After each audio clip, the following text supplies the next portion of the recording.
Pwede ng mga dayuhan, wikang gagamitin din na maintindihan. Tayong mga Pilipinong api ay inalipit ginawang sunod-sunuran. Ngunit, may isang taong humanap ng katarungan para sa Pilipinas at para sa mga Pilipino.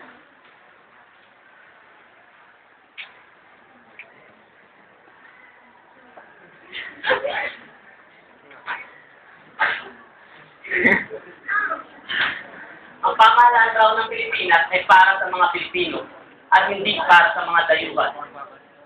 Isinulong niya ang batas Dum na nagtatanggal sa Komisyon sa Pilipinas ng Estados Unidos at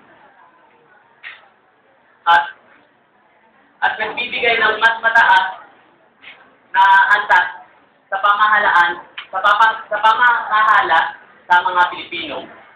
Itunurin siyang bayani. Itunurin siyang bayani at sinalutuan.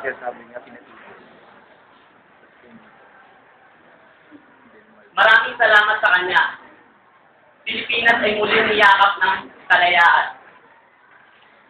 Bagamat, hindi man niya personal na pinamalaan ng Pilipinas, nagtuko man siya sa iba't ibang bansa, hangat niya ang kapakanan ng bansang kanyang sinilangan. Siya ang naging ugat ng muling pagkakabuklod-buklod ng mga Pilipino dahil